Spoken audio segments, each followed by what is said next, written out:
Yes, we are back.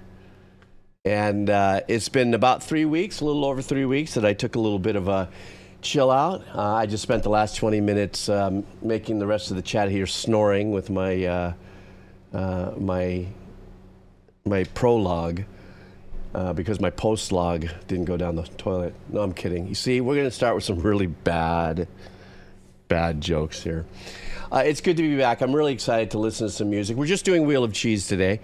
If it's the first time that you're coming across the video, you're on YouTube, you can come join us on Twitch. It's a really cool gang of people here. And we just listen to music. We nerd out. Wheel of Cheese is, I spin a wheel, which you'll see in just a moment. You can put your name on for free, and you put your song that you want from YouTube for me to listen out, for us to listen together, us in the chat and all that. And if it lands on your name, we listen to it. The only main thing about that is no songs longer than 7 minutes. That would be the only kind of rule. And of course, it has to be a YouTube link, of course. Anyhow, so I'm back. It's summertime. I guess we can consider this the middle of summer, barely, kind of, maybe. Probably 2/3 of the way through. And so we're going to start and finish with the Wheel of Cheese. So I'm going to flip us over here. I am going to refresh this list. I've noticed on the list that a few people have actually donoed. A couple of them actually donoed after my last stream ended. And so I see you here, JMC, Great Sage, and Tonto Corazon. I'll catch those maybe sometime over the weekend if I have a dull moment. I'm thinking, I'm not too sure. I'm very panicky about maybe checking out the brand new Halo revised edition. I've been kind of like, maybe I should get it, maybe I shouldn't. I know that there's a lot of Halo big fans and stuff that are, at least when I'm catching on my algorithm for some reason, there's a lot of, no, they didn't, I can't believe they did this, or they added some other characters or may have feminized something or so, I don't know. I've been watching enough YouTube videos to see and to remember, oh my God, look what they did to the, so I'm thinking of getting that. That might be next week. I might do that and come online and we'll see what the heck it looks like coming from an old man's point of view. And I saw a little interview that Marty O'Donnell was into. I guess that was probably one of the only things that's really cool is they kept Marty's and Michael Salvatore's music untouched pretty much. So nostalgically that would be there. But I guess you'd be down for that. Some of you guys would be down for that? Go on in and go Halo co-op with the mods. I think that'd be good. Does it co-op? Didn't I hear that there was no co-op on this new one? Something like that?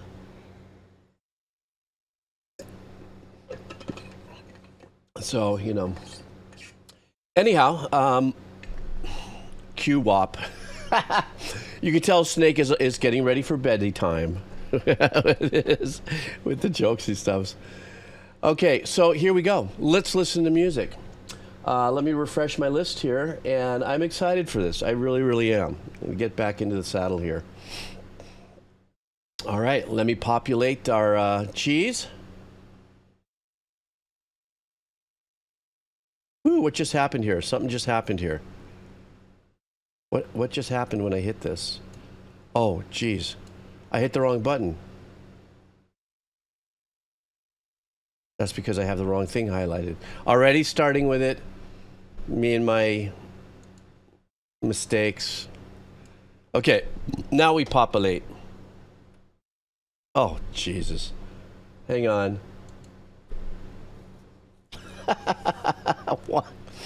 Why not start with that, right? Shut up with you guys. Look at you. God. Yee-hoo. There we go.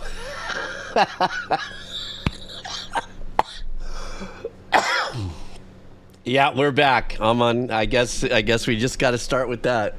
It's been a minute, man. It's kind of hard. I'm pressing the wrong buttons and stuff. Okay, let's go ahead. Let's get our very first bit of music going, and we'll go from there. Here we go, spinning for our very first Wheel of Cheese on the return from my little break. Who's going to be the first one to sacrifice their artwork to us? Oh, is it going to be DJ Tambour? Ooh, 1 a.m.'s in the house. He hasn't dropped by and said hi. How are you, 1 a.m.? I hope you're doing well. All right, let's see what DJ Tambour wants. DJ Tambour wants us to check out How Deep Is Your Love by Deep Throat. Oh, no, sorry, wrong line. This one, DJ Tambour says this is the main theme of the game that plays on the on the main menu screen of Ancestors Legacy. Hear our call from DJ Tambour. All right, let's do this. I got to get my fingers used to pressing these buttons. I keep forgetting how I used to do all this. Here we go. Turnip's here too. Hey, Turnip buddy, how are ya?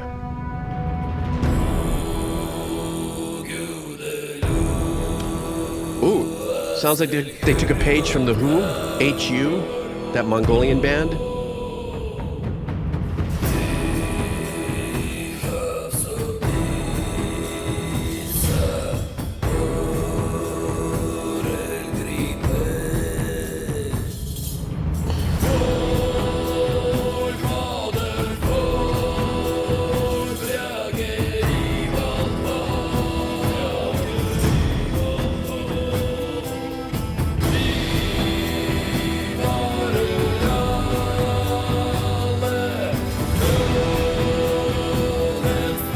Yeah, that is that Mongolian throat singing. That's the reason, too, why I also thought of the Who.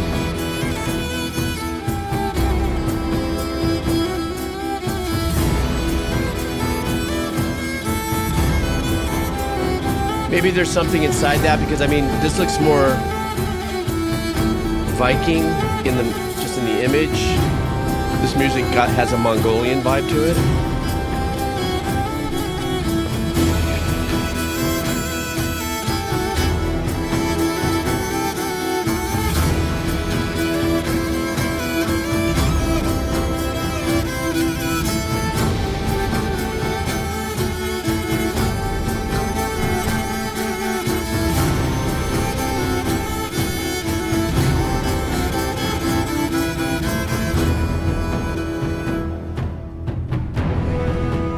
At least that string instruments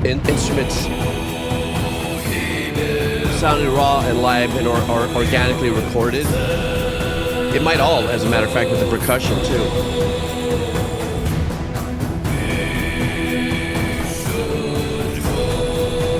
Hey, Nagu, how you doing?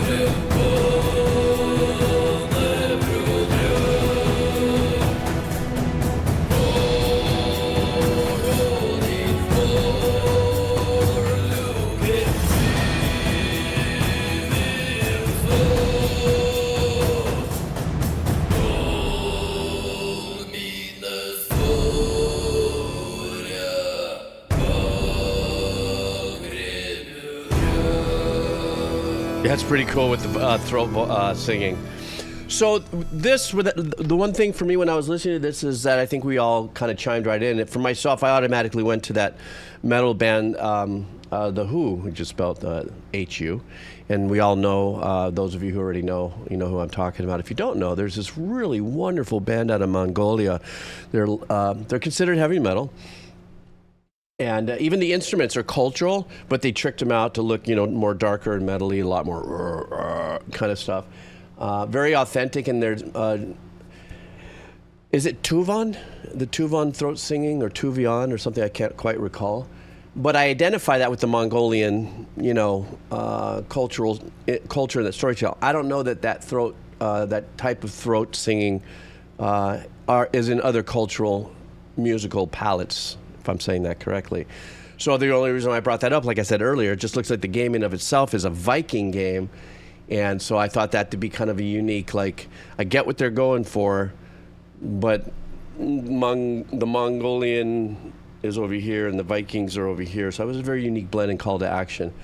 But I can also hear, now that I'm thinking about it and I'm hearing myself talk, because that's just my life story, because that's why I talk to myself, so I can hear myself talk.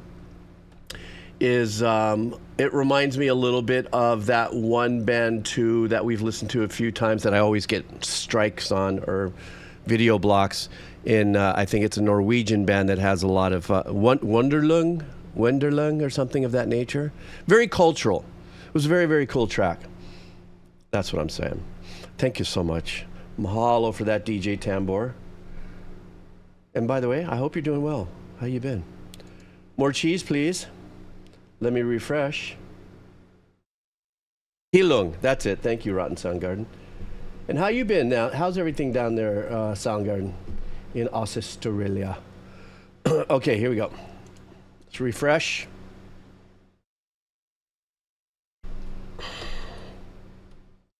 All right, we are officially refreshed. It's very wintry for you right now, isn't it? Yes. Nice and chilly.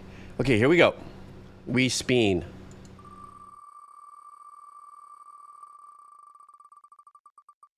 And we're looking at, almost. It's Robo Gorbachoff. Robo Gorbachoff. Let's see what Robo Gorbachoff would like us to check out. Robo Gorbachoff wants us to be checking out. Ooh, this is going to be interesting. Extremely talented musician here. This is the closing track of his 2024 album, Drama. We are talking about the song Icicles by Marty Friedman. Extremely talented musician, guitar player. It's mind-numbing. I just love watching musicians like this. I love not having a lot of talent like these guys, so I can really actually sit here and listen to people like Marty Friedman and just go, wow, without going, I wish I could do that.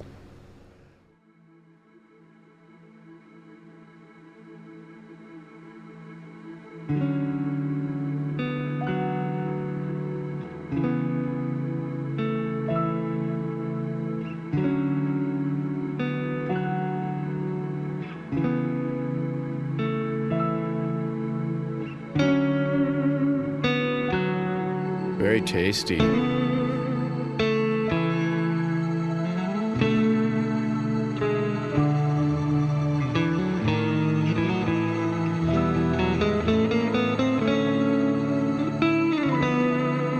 Beautifully melodic, is it not?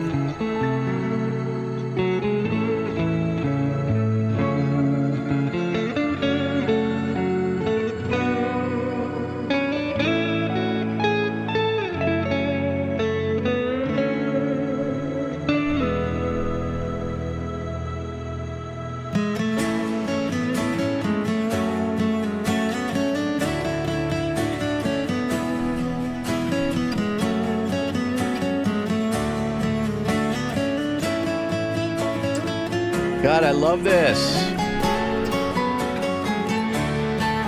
Which, of course, is because I expect some kind of unleashing of heaviness. But if he stays like this the whole track, I'm all in. I love the piano, guitar, doubling on that melody.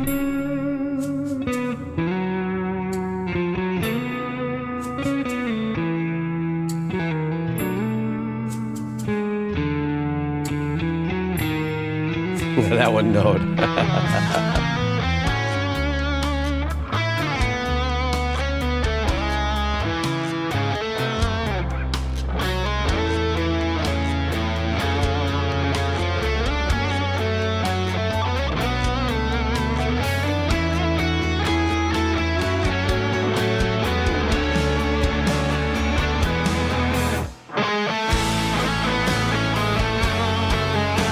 Yeah, I was waiting out for the bust out too. And very tastefully done too. It's not over the top. Still powerful, but sounds wonderful. What a great tone in that lead work.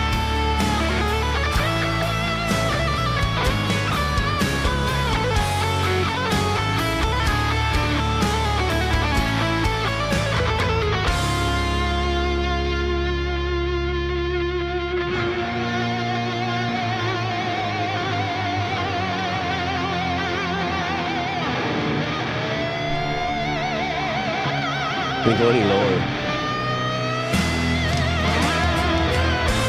It's giving me some Queen vibes as well, obviously.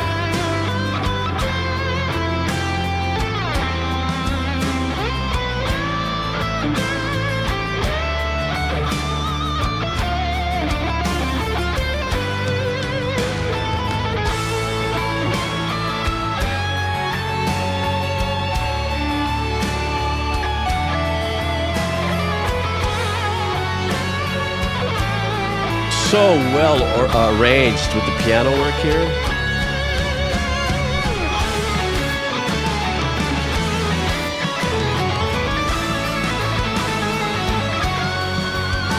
That was a nice run. That was very clean.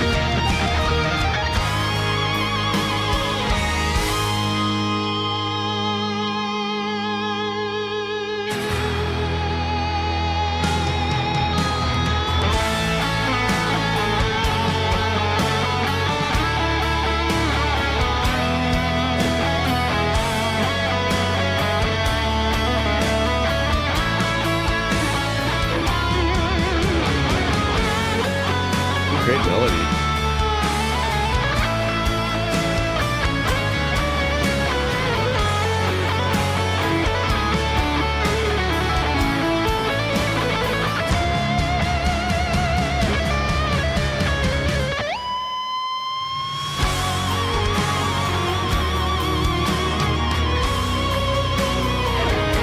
Just let it ring. Let that mother malala ring out, man.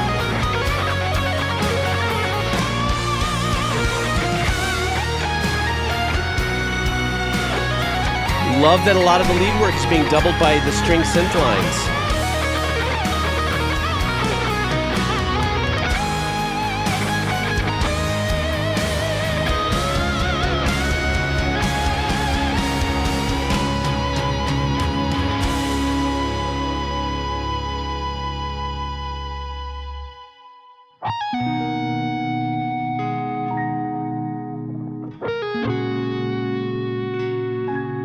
What a wonderful tone in that lead. So buttery.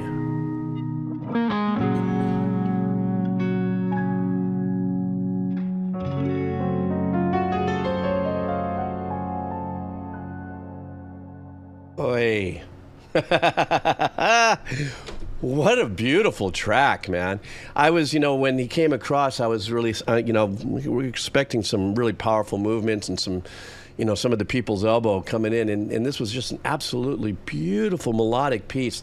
Had a lot of references that we saw in the chats going through, Satriani, Queen I was mentioning. Some of the tone work in the fingers of his playing reminded me a little bit of Mark Bonilla as well. If I recall, please, you guys help me on this. Wasn't he going on a journey, was his last album or something like produced in Japan, or he was in Japan working with some artists or something of that nature? It almost seems like he as an artist, as an individual, as a human, has taken also a broader look at a lot of things in life and stuff, and has translated that back into his composition and stuff like that. But this was one of the more beautiful tracks off of any of the work that I've heard of his ever, and I just loved a lot of it. And I love the fact that there was that one note, he just let it ring for literally, I don't know, a measure and a half, and just let it pour itself out there. And that's the thing. When you have a musician like Marty Friedman, you could feel that pouring out there with, how his fingers are on the guitar, And you know what I'm talking about when I say that. He's been living in Japan for about 25 years. Yeah, I mean, obviously I'm not very aware of what he was, because I think somebody here brought something by here in the chat, and it had to do with, he was surrounded in the project in whether he was wearing Japanese garb or, the background of the album or something like that. Anyhow, beautiful, beautiful piece of work there, man. Love bringing that into the stream here. Okay, thank you so much for that, Mr. Robo Gorbachoff. I truly appreciate that.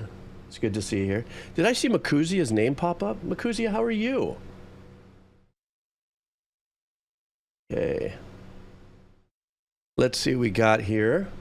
Let's go ahead and get us into some more cheesy pleasy.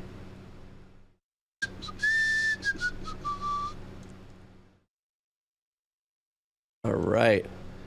Reload. There we go. Let's keep going.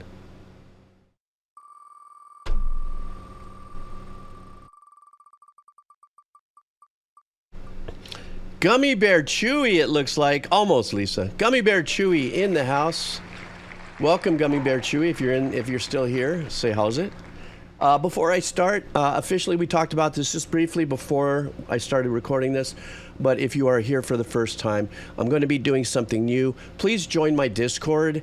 There's a channel in there where you can share some of your own personal music, because I do want to start kind of leaning into listening to our people's music and sharing that amongst the chat. So somebody will eventually pop it off there. There we go. Thank you. And just join us for that too. You know, put your song in there. Just nothing longer than 7 minutes, and it has to be up on YouTube for us to listen to it. All right, let's continue on. So Gummy Bear Chewy wins our Spinnaker. Wants us to check out. Let me see. This is a love letter to genre. Okay, I'm down for that. Any of you guys have heard the band The Reckless? Not The Recluse. The Reckless.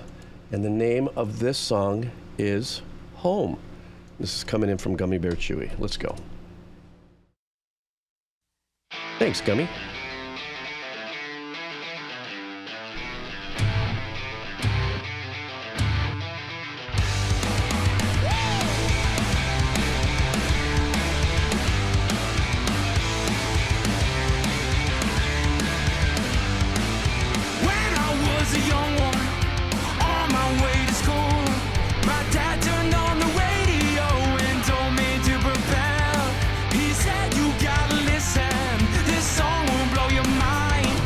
Funky.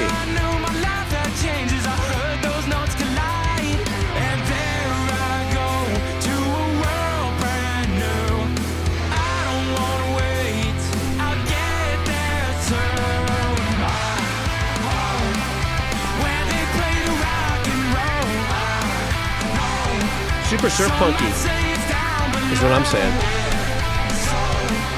I like those call to actions, those anthem calls.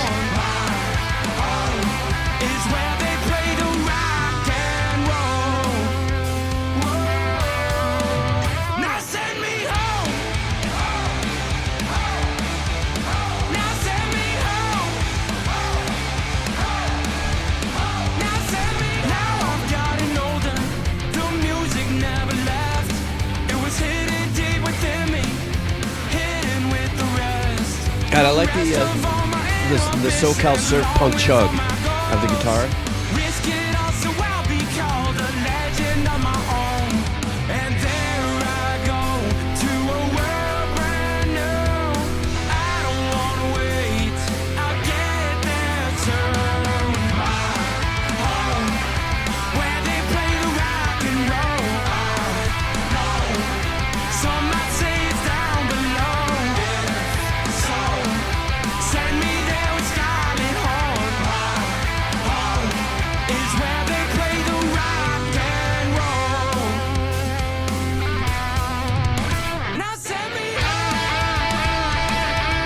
Great recording on this, man.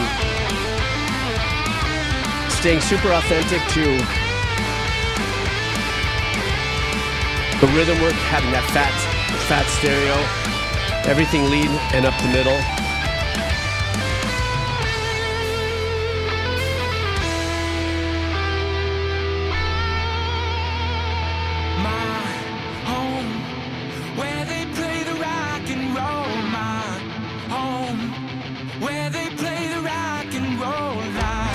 That's a little spacey delay on that lead.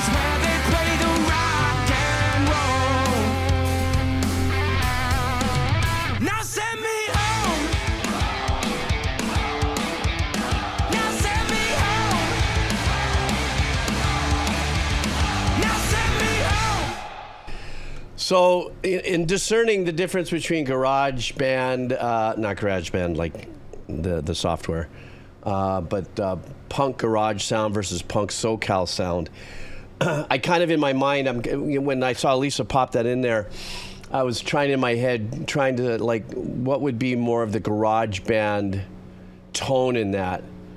that Lisa, that you were saying in that. It did have. You're right. And the GarageBand tone might be a little bit more of the melodic aspect than it would have been a SoCal punk vibe. But I fully dug the track. And for me, since it's been a while since I've listened to music in this capacity, and just hanging out with you guys, I really was able to just kind of enjoy the simplicity of the power of the engineering, just the way it's just like traditionally. When I say that, when I say traditional, it's traditional to me, obviously, because it doesn't necessarily, it's through and through.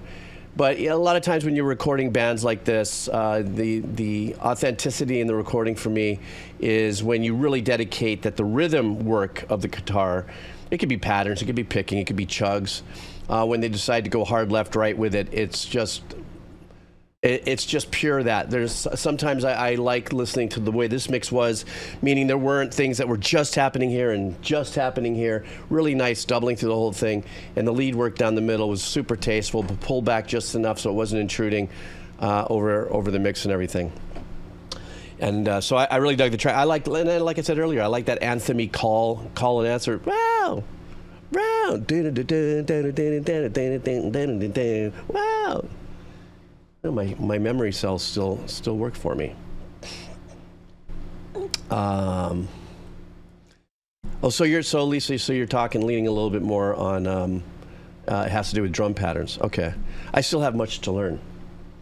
I am still old Padawan, is what I'm saying. Thank you very much, Gummy Bear Choosy, for dropping that in on us, and I hope you're doing well. It's good to see you here in the mix.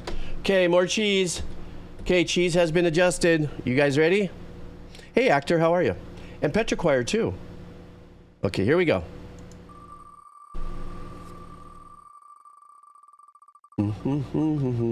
Oh, it looks like we might have Elegance. Let's see here. Elegance wants us to listen to, let's see, we could be shifting gears into some alternative here, it seems to be. Trip hop, down tempo, and Arabic pop all blend together on this project to create a dark and beautiful atmosphere unlike anything else I've ever heard before. Language barrier be damned, I'm sorry. I've been finding myself more and more enraptured by all of the intricate vocals and instrument harmonies that this album has ever since it first released almost a year ago. I hope you all enjoy the vibey piece, and welcome back, Jeeves. Thank you so much. So Elegance wants us to listen to the artist Yasmine Hamdan, and the name of the song is Vows. Great description. I'm very curious on what it is now we're going to be listening to with those kind of that little mosh of styles there. Let's go and see what this is all about.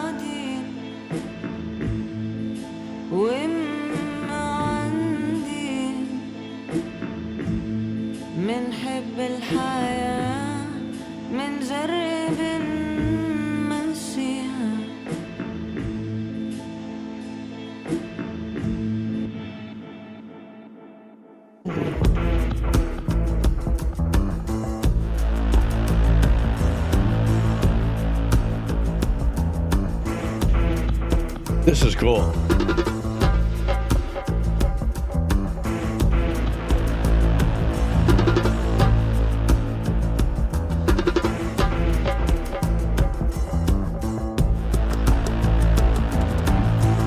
I don't know what it is, but the bass line kind of reminds me of some old Police. Just the vibe a little bit, you know, Sting and Stewart and Summers. Guitar player. Why can't I think of it?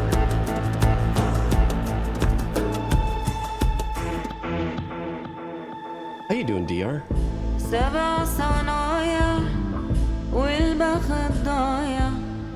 she reminds me in this attitude. It's like, I don't know what part of Middle East this is from, but it would be like that version of Bjork. That's kind of what it reminds me of, with production and stuff.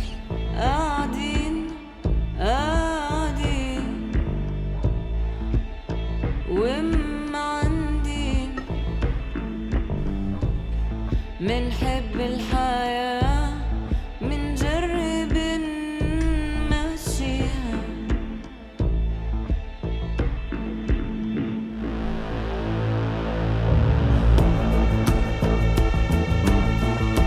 Lebanon.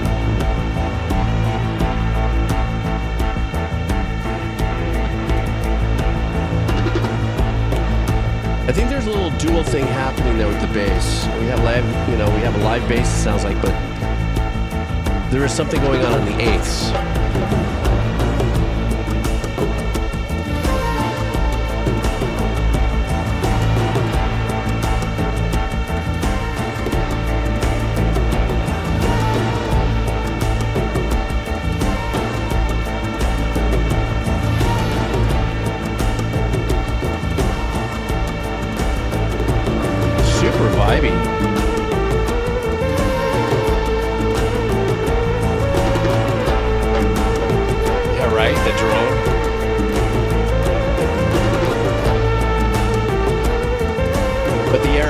Scale too as well. The whole thing is just so cool.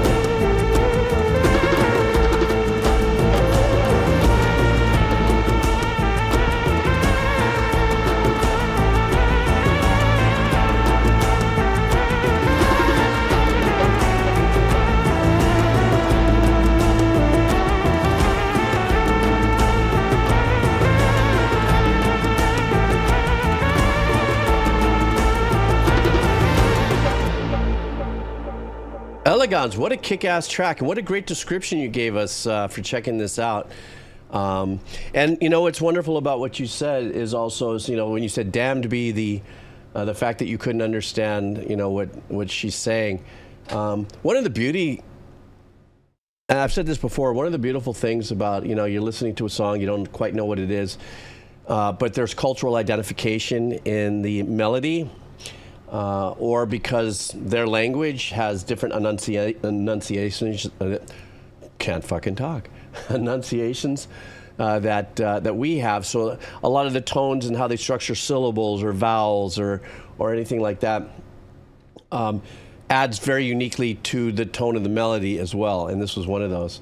But obviously the core of it was the Arabic thing. But it definitely, to me, it reminded me like a her version of a Bjork. In its production and stuff in a very unique way. It was a great track. The name of the artist again was Yasmine Hamdan. Yes, sir. All right. Thank you so much for bringing that in as well. Okay, we refresh. My underarm deodorant. Okay, here we go. Uh-oh, it's not refreshing. Why is not my ting not refreshing so fast like it usually refreshes? Yeah. Okay, let me go. Speen time. Hey, Fentul, how you doing? Yeah. Oh.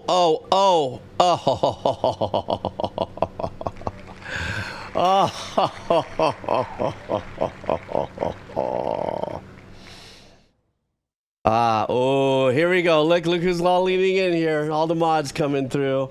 I don't even think he's here. I think he may have gone out and got some fish and chips. That's what I'm saying. No, 1AM said he's not here. Okay, so he's not here, so let's do his song. 1AM wants us to listen to a track called, let's see here, No Message. The name of the band or the artist is Sun Lux. The name of the song is You Don't Know Me. Oh, is this a self-debuting thingy going on here? I don't know. Let's go. Ta-da!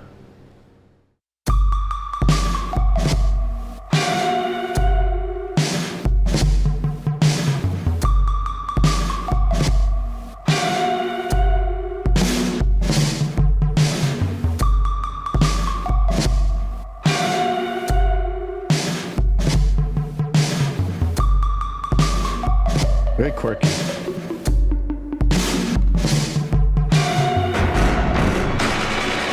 You see my face in the stars. You don't know me. You write my name on your walls, but you don't know me. Why do I feel like this is a self-anthemic track? Tracing my scars, but you don't know me. You don't know me at all. I see you down on your knees, but you don't own me. Trippy track, man. You don't know me at all.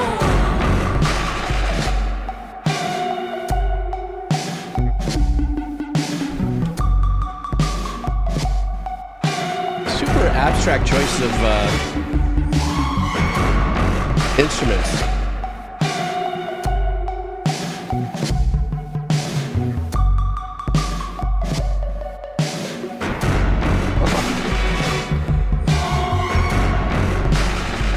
You drank your wine from my heart. You don't know me. You don't know me at all. I see you down on your knees. You don't. 1 a.m. is this like a single artist that does with DJ stuff, or because I can see he's performing in a lot of places. You see my face in the stars.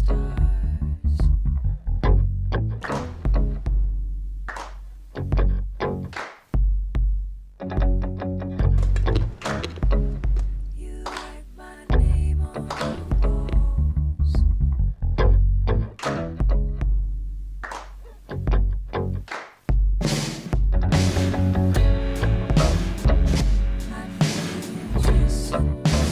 A group of three, okay. Okay, I can visualize this now that how I'm listening to it. I get it. I see you down on your knees.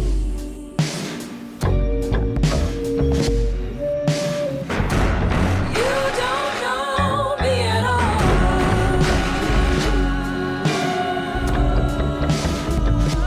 I like this little addition, this arrangement.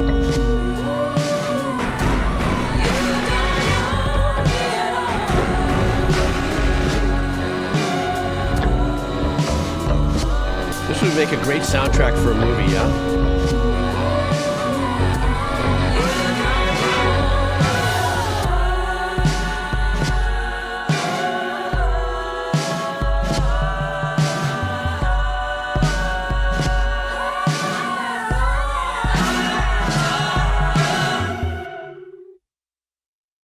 1 a.m. Thanks for bringing in the trippiness here. So 1 a.m. did say that it is 3 band members with the occasional call up of others. So that abstract nature of everything,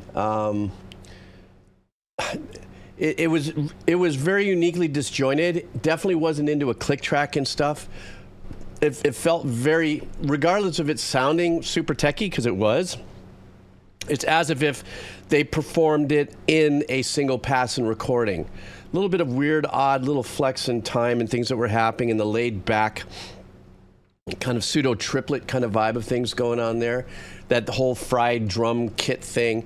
And that all kind of cleaned up a little bit towards the end of the track.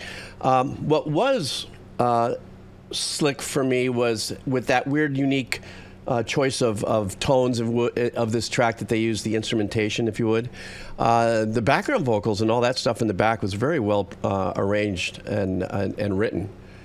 You know, it also still had a little bit of that macabre, like uncomfortable, weird, murderous love song thing.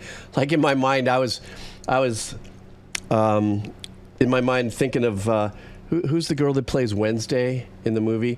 Like bloodied up, standing over somebody with a knife, you know, singing some kind of like "This Is How You Love Me" kind of a weirdness. Kind of, I don't know why that got in my mind, but you know, that's when AM comes in and drops these tracks and messes my head up. That's what happens. 1 a.m. Good to have you here, man. Thanks for showing up as usual, always. It's good to see the mods in here today. We had Snake, 1 a.m., Also, Turnip. My goodness, it's been a while since I've seen you too. It's good to have you here. Okay. Let's go and spin some more cheesy, please. I know 1 a.m. You are the best at it. You just walk in at the right time and just know when to go flick. Flick. Like fucking A. Let's see here now. Let's go to my wheel of cheese. And what is going on with my wheel of cheese? Why is not working my wheel of cheese? Oh, because I got to hit the right button, bro. Oh my God. Here we go, refreshing. I'm out of whack, guys. I'm sorry. I mean, more out of whack than normal is what I'm saying. Here we go. Who is it? It is going to be, oh, it looks like it's Skipster, the Skipper Ruby, the Skip-a-dooby, the Skip-a-dipty, Scoopy-doopy. How are you, Skip? I hope you're doing well. I see you pop into the comments on my Positive Wave Rider or other stuff that I did. Did I see a comment from you on my, I did do one reaction, I think it was last week on Radiohead, Daydreaming. That's a great track. Anyhow, good to see you, Skip. Let's see what Skipster wants us to listen to. Skip would like us to listen to. Okay. This track is. Good luck pronouncing this one, bruh. Oh, how am I going to pronounce this? Okay, well, I will say it's from a game OST. So if you know that he's probably trying to rickroll me on something, the game OST is. I don't know if I've ever done anything from this. Raving Rabbids. Is it like a bunch of rabid dogs or something? I don't know. And the name of this song is Bevezitut den Moldova. You got me on it, bruh. Here we go. Let's see what this is all about. They're insane rabbits. Okay, good.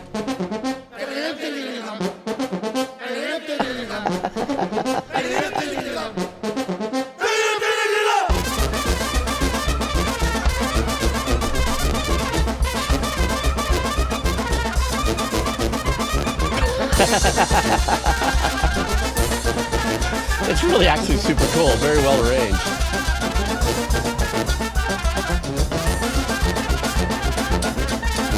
He must be doing something incredibly obnoxious here.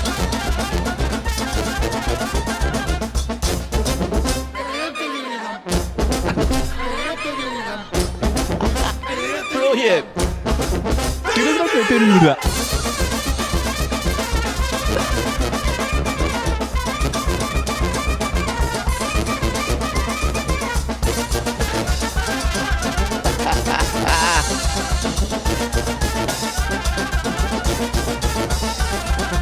Got that trumpet work back that reminds me of old Herb Alpert stuff.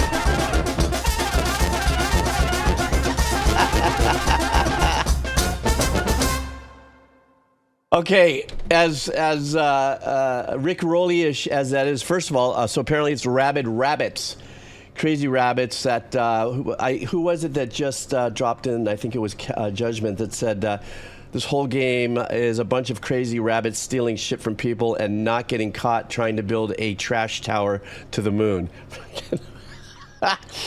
How high were the devs when they actually started building this? Do love the track. I have to say, I thought for a second, I wonder if they did this slow and they sped it up. No, that trumpet work was pretty spot on. It did kind of remind me, funny enough, of a little sped up kind of Herb Alpert kind of sound. Herb Alpert's a famous trumpet musician, instrumentalist, as well as a record label owner. You know, the famous Herb Alpert. But there were layers in there. You know, it was really super fun. They did a great job on it. It's funny because I'm thinking this is really chaotic that's happening, and somebody had typed in here that it's kind of a slow game, or maybe during this play, it was maybe not, you know, as obnoxious as it sounds in it. But my favorite part of it, let alone everything that I just said, was the answer back that they did with the vocals. And then we go. I thought that was great. That's why I was laughing through the whole thing. What a great track. Hats off to the composers. Arrangements are great. And it's the kind of game where I think I just might have to take a look at. It just looks that obnoxious and try to see what that's all about. It's a Ubisoft, huh? Okay. That was great. You see, this is what I love about the Wheel of Cheese. You never know. Life's like a box of cheese. You never know what you're going to get. Thanks, Skip, very much. And I hope you're doing well.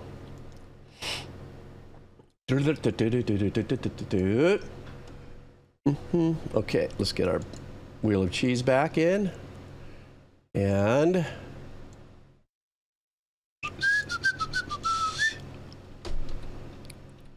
there we go. Spinning. Are you guys ready? We spinning. Oh, it was a Wii thing. Somebody clarify that. Was this game a Wii? Or was it, is it like released on Steam or something? It does look kind of Wii-ish. Here we go.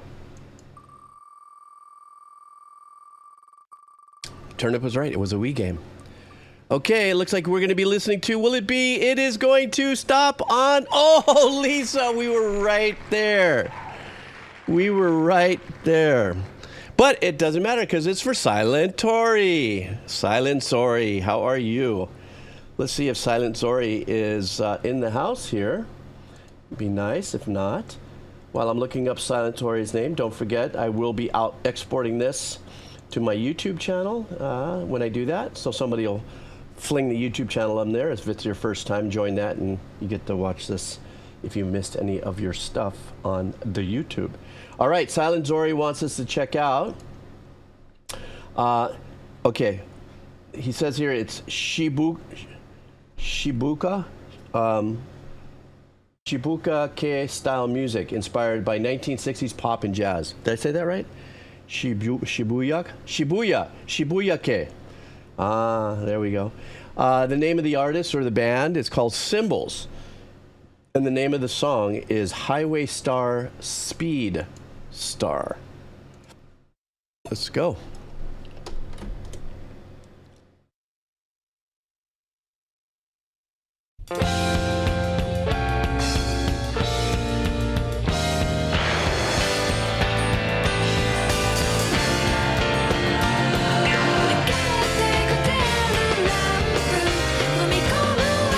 Oh, nice.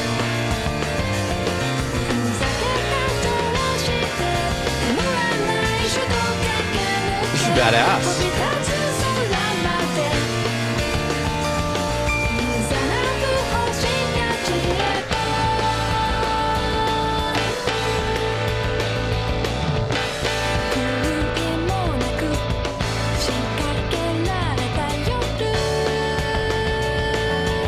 Very 60s in its theme. Bro, smoking a cigarette. Wow, look at that bass.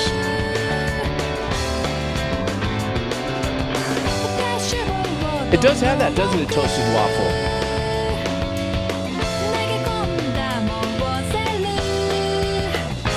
Oh, the obligatory put your finger on the fader.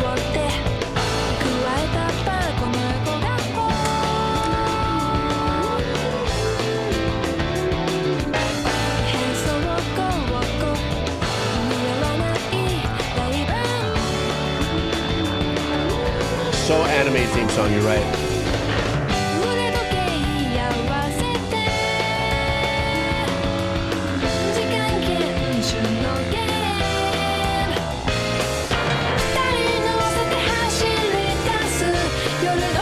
Great changes.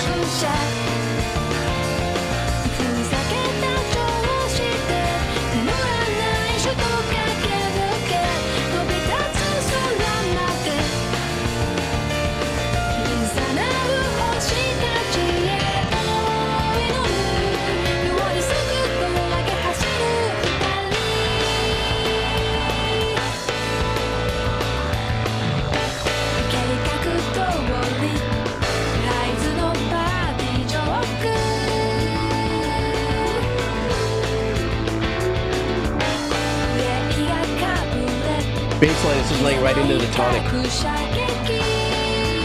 There is a little synthy bass thing happening there. Can you hear it? Lisa, do you hear that? Like it's doubling. A little squishy bass sound.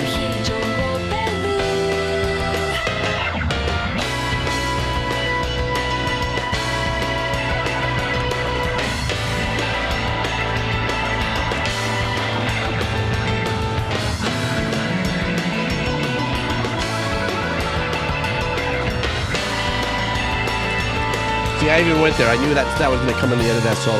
It felt like it.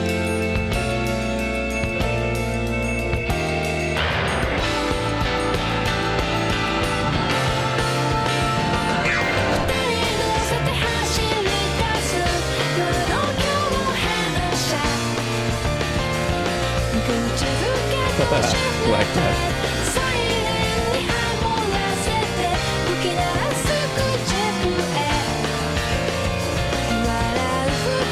I heard a weird harmonic there.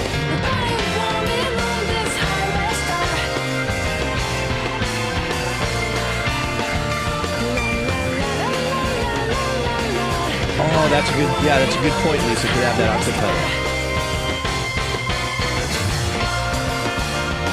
That's a funky looking bass line, ain't it?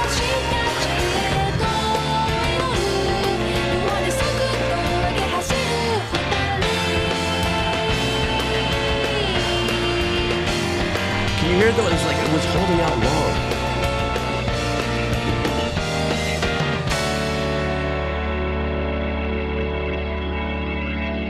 Slow down those Leslies. What a great track. Super upbeat, super Japanese in its arrangements and composition in a very positive way that I say that. That's how I mean that. I've been saying that a million times on my streams. It's just wonderful.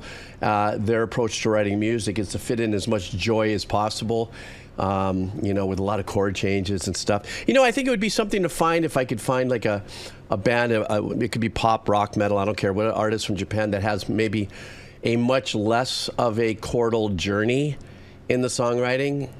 And maybe it's just finding a groove that just loops for 8 measures or something, that it's really kind of groove oriented in that capacity. They're just great composers and writing melody. This reminds me, I can't remember the name of the song, but there was a very famous movie back when I was a kid in the 1900s called On Any Sunday. It was a motorcycle movie, one of the very first really of the motocross style, It was the big Wednesday of motocross movies. Anyhow, the opening theme track of that kind of reminds me of this kind of production and style like that. You know what? I'm gonna look that up just for us. We'll listen to it just for a second. Opening theme for On Any Sunday. Let's see if it'll pop up. So. Yeah, this is it right here. So now we just heard that song that we heard. That for some reason it does remind me of this. Let's listen to this for a second.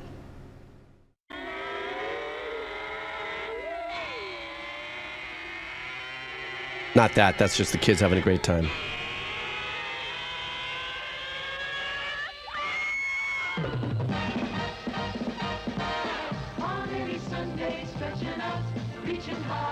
Oh, it's really low. Sorry.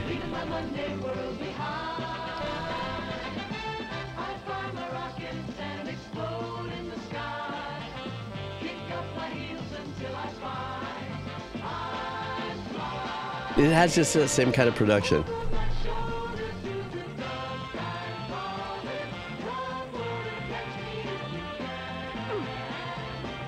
Anyhow, so that was that was that comparison. It was probably a bad comparison. But Lisa, you kind of pulled that right. What I was saying with the changes and the turns and all that sort of fun stuff that it was about and stuff. So. Anyhow, that was a great listen. I really enjoyed that. It kind of lit me up really nicely there, Silent Zori. So thank you so much for that. Okay, let's continue on our cheesy journey. Oh, I just got another alert about the tropical storm coming our way. I'm going to float away. Okay, next up here for our wheel of cheese, let's go ahead and ferment our cheese here. You guys ready? We cheesing it? Let's cheese it.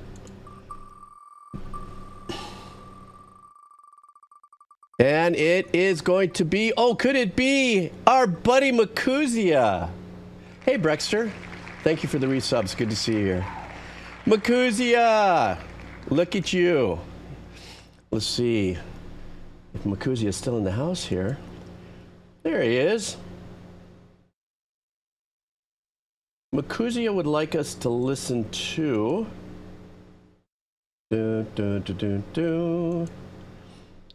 All right, continue on. It looks like a journey through Japan. Opening song for Akane-banashi. Akane-banashi, an anime about rakugo, a form of traditional Japanese verbal comedy. So the name of the artist is Keisuke Kawata. The name of the song is Hito Tarashi. Let's see what this is all about. I love this. I'm getting like cultural education with these submissions as well. Like you say, this is a different kind of comedy and stuff. So let's see what this is all about.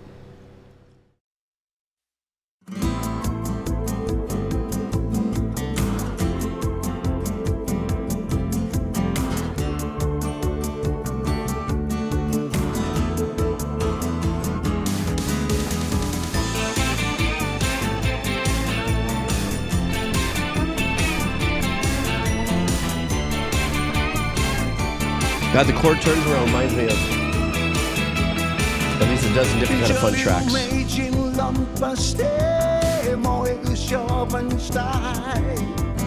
That's what I was thinking, Lisa.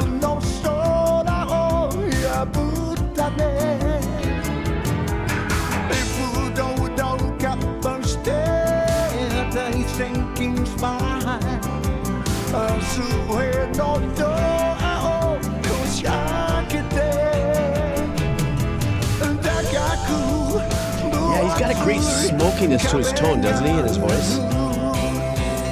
Yeah, because there's always a girl walking on the freeway. Bruh.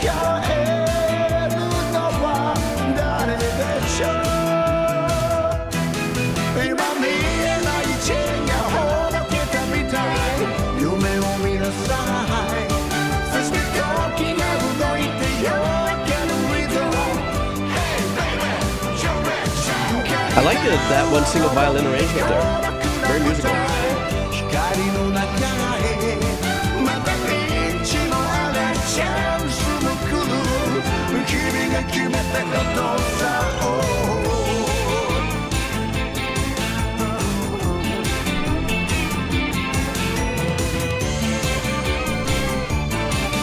Some nice layers of melodic work in there.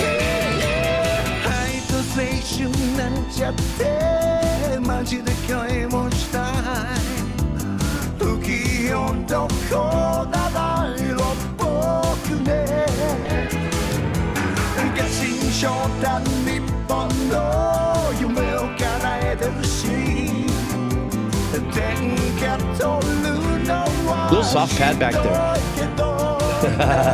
Hotel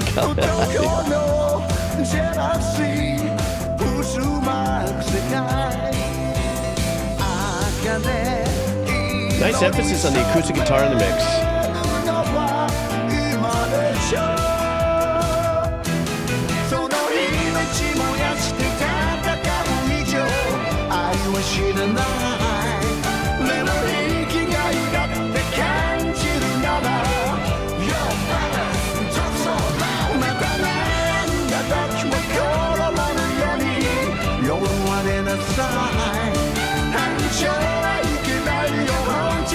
Great melodies here. He's battling back and forth.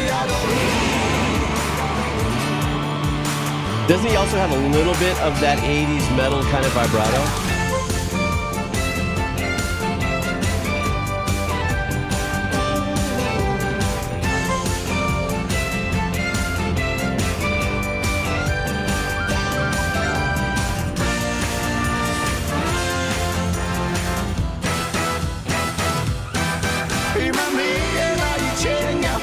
Wow, they just went global on the cultural choreography here.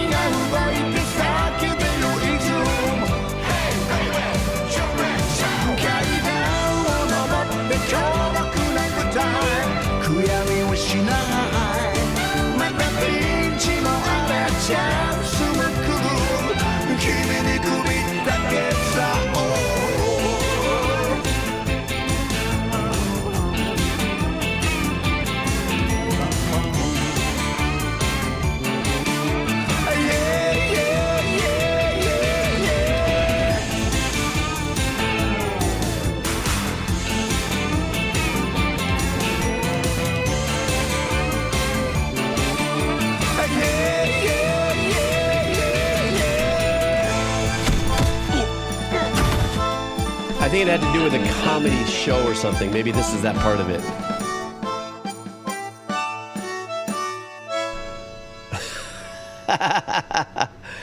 Landing on that major chord like that.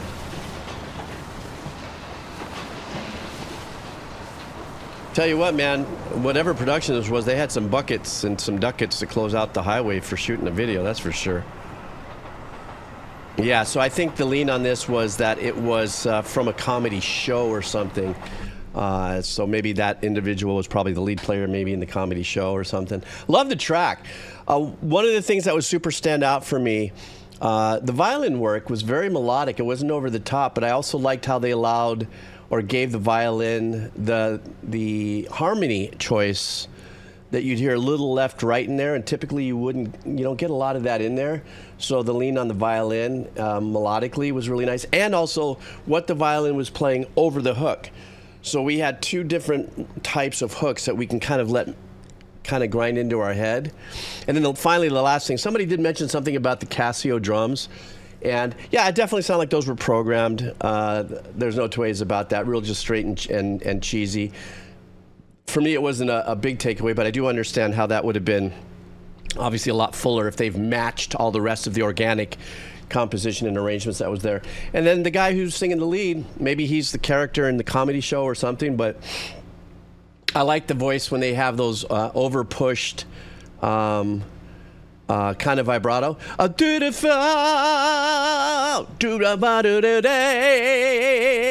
You know, that thing is just... But it works, you know. I think I'm going to do my next album and do nothing but vibrato when I ride this way. I'm sorry. I'm so high right now. I'm sorry. Stop laughing at me. It is. It almost is old man vibrato. Sometimes you hear you hear some of the singers from the 80s and the 90s that put out content now, and they still have that reach, but now it just feels a little more of that 80s pushy thing. Yeah, no kidding. I'll vibrato the hell out of it. All right, let's continue on. Thank you so much. That was fun having you as our winner there, Makuzia. So thanks for bringing that in the house here. Okie dokie.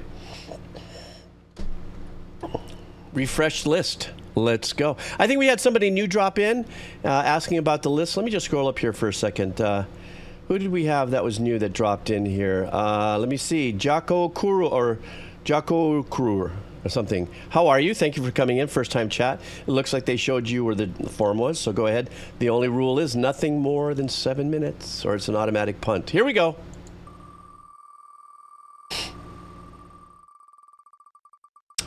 Let's see. Oh, yes. What have we here? For one of our old-time legacies. Ammon. Ammon would like us to listen to...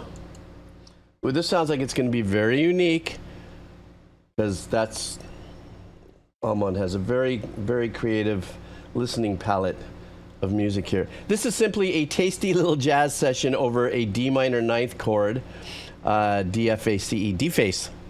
An easy chord to remember because it sounds like an insult. This one goes out to the teaching man with pizzazz, Jazzy Azzy Judgment Kazi. Hope you all have something smooth and fine to sip through this groove. And mahalo as usual as ho aloha, as you would say. Okay, that alto sax. That's his highlight. So apparently somewhere we're going to hear an alto sax that he thinks that we should kind of focus on. So Ammon, good to see you here. Good to have you with us. The band is Crown City Rockers, and the name of the song is D minor 9. I already like that chord. I'm just saying. You know how I am about those ninths, seconds, and fourths. Let's go.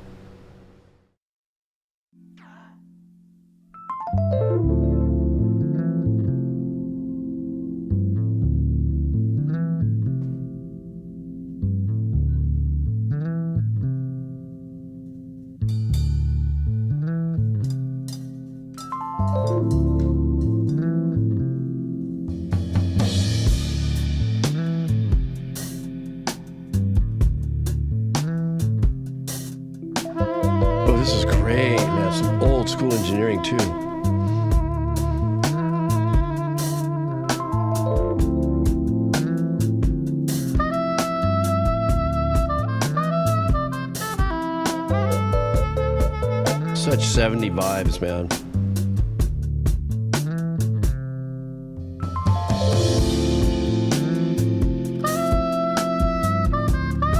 I love that light compression pop on the kick.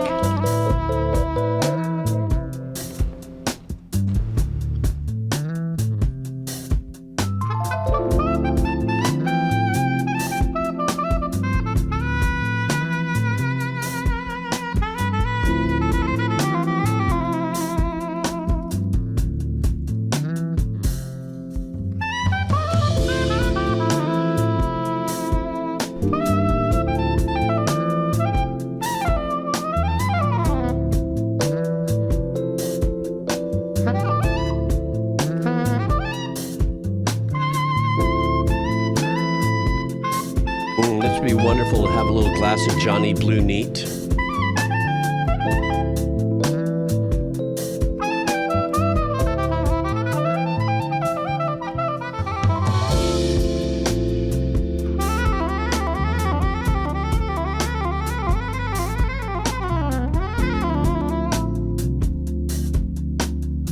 A little bit of a Steve Travagoloni sax work there as well.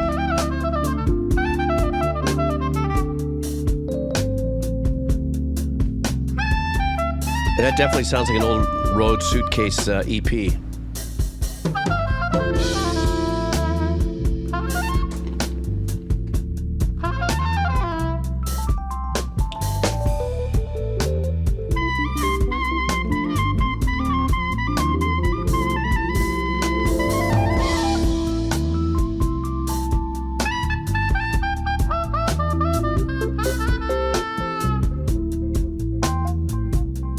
You're so right about that, listening to this all day.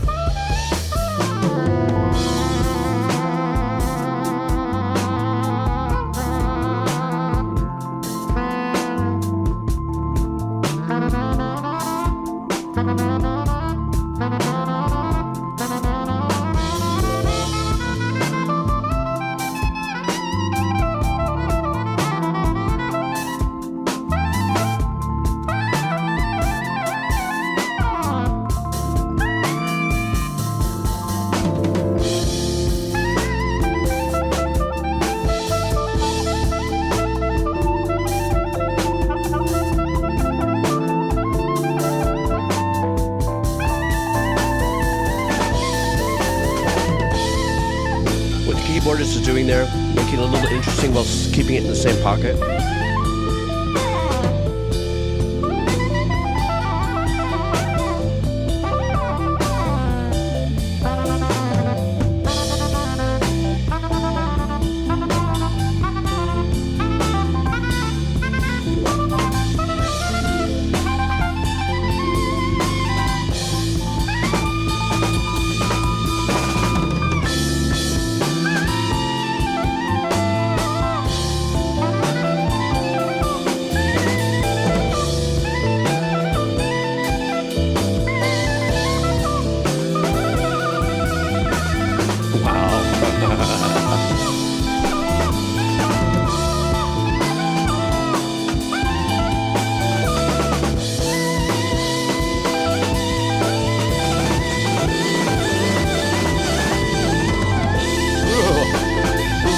Build, man. What an excellent build.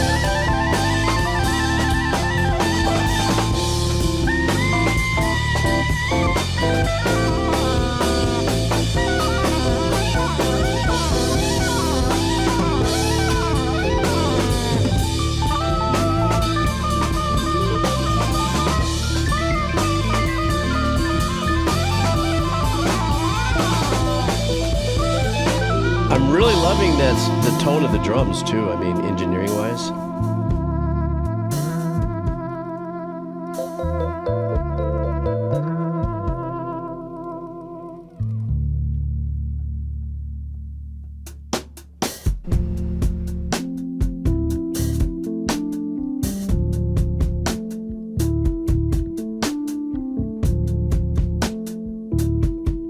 I love how they're letting this end. That is actually a badass ending. What a great track. Jeez, it was just smoking. I think everybody took a hit of whatever they had. Whatever you're smoking, drinking, or eating, or you know, you can probably put down your game paddle for a minute, and Joe probably just went.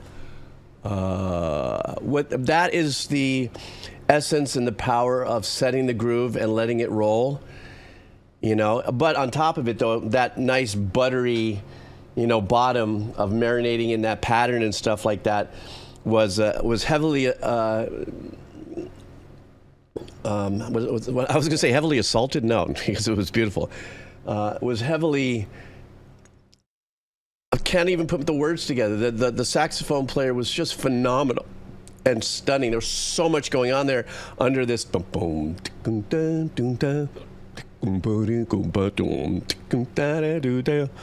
know, what I will say is I love the growing of the power and the arrangements as it went on. So this is, in other words, one of the beautiful things about a track like this is a manipulated growth, like pushing up faders to get a little louder. It's all about the musicians playing a little bit more forceful, getting a little bit more dynamic with the playing, and then really giving it and getting everybody all in, and it's all right, and then they gave us that negative space for a second where I thought it was the end. I go, wait a minute, it looks like there's about 40 seconds left. And I had to let it go. Oh, there it is. Masterful production, great track. And through, it's probably the most comments that I've had, you know, from the most, you know, subscribers. On my chat, I'm sorry, my team here, of how cool the track was. And, you know, that's one of the cool things that I love about our journey here, is that I get, you know, as we get to know each other, you know, here on the stream, and I see what people like, and I see you up here making comments and stuff like that, that when I, you know, think that like an individual is leaning more into being somebody who really enjoys rock and stuff or something like that, it's always wonderful to see those people just chime in on something like this and be like, bruh, this is so mental, you know, and it's really cool just to watch everybody kind of melt with that. Great track for us to listen to. Very Ammon, I would say. You know what I mean? Very groove oriented. There's a lot of chill in there. There's a lot of roll back your eyeballs, possibly even kind of slowly go to sleep and nod off. Very beautifully distracting, as music should be. You listen to something like that, the rest of the world doesn't exist. Ammon, thank you very much. I really appreciate you that. It's good to see you. Boop-a-doo-ba-doo-boo. Okay, let me refresh. Let's see what we got here. Okay, we have refreshed. Here we go. What do we have? It looks like we are going to have, is it going to be Asteroid or is it going to be Palosia? Amalexia Palosia. Let's see what Amalexia Palosia would like us to check out. Let me see here. No message here. From a video game OST. I don't know what this is. I've never heard of this as a video game. This is an original soundtrack track called Rockman Battle. The name of the OST is FTL. It's a game. I don't know if that's abbreviated for something else. So the OST is from the game FTL, and it's called the Rockman Battle. You guys know any of that? Oh, already people saying it's going to be awesome.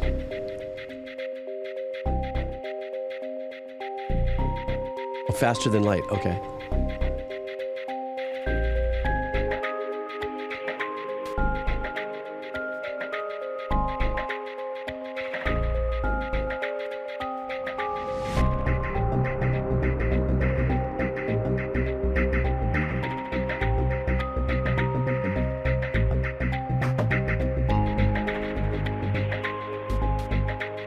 Sounds like an Omnisphere bass patch. I love that.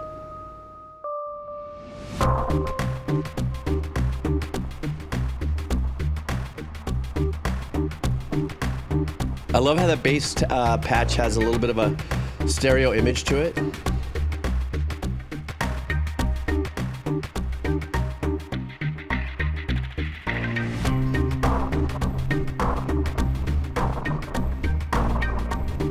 This is great game music.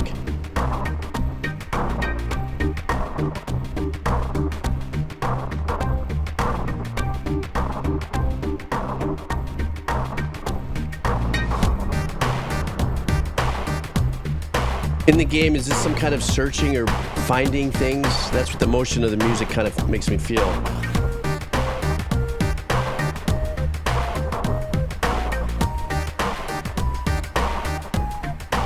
That little melody back there.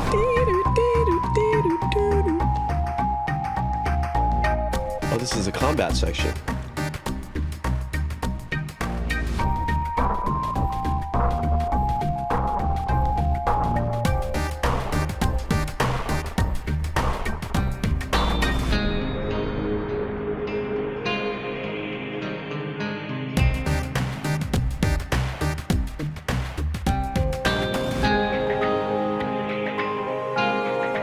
And it sounds like some stylish RMX. Sound design percussive patterns.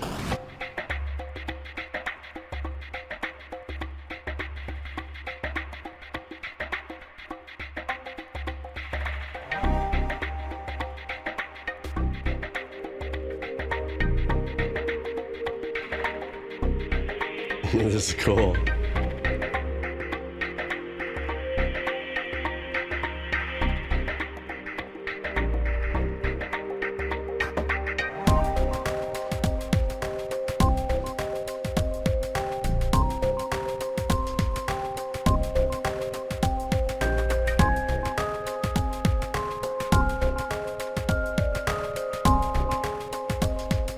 That kind of soft style lo-fi toy piano vibe gives you kind of a creepiness to it.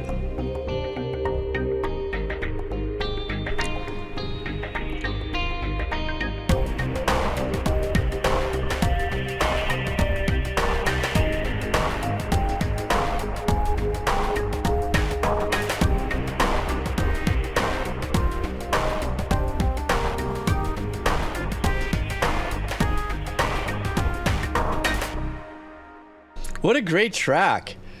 And there wasn't a lot of there wasn't a lot of over the top stuff happening here. It was one of those kind of like the last track, just allowing you to settle into a groove. Apparently this is I don't know. The artwork is black and white, but I'm assuming the game is not black and white. Maybe it is just like this. But if there's a spaciness to it, like the background is all space and outer space and stuff like that, this seemed like a moving forward, you're doing something, trying to achieve something. But I think, didn't somebody pop in and say that this was a like a little battle section or something? You know, but it sounded very kind of can creepy, you know what I'm saying? It had a little bit of a creepiness to it, especially that last little section that had the little lo-fi piano bell kind of sound and stuff. So, hey, Adriel, how are you? Ah, thank you. It's good to see you guys. See you here as well and joining us back. Anyhow, I love the track, but I will say one thing. It reminded me a lot of the modules that I have. There's a familiarity to it. So for me, when I was listening to it, going, yes, I know that bass patch. Or if I didn't know, like for instance, the bass patch could have been completely different, but the engine. The sound engine of that module I recognized. It's a weird thing that I do when I listen to music. Sometimes it's a stupid weird thing that I do when I listen to music. So yeah. But thank you so much for dropping in and sharing with us, Amalexia Palosia, your music here. Okay, let's continue on. We have been refreshed. And are you guys ready for Speen? Give me a second. I'm going to eat some legume.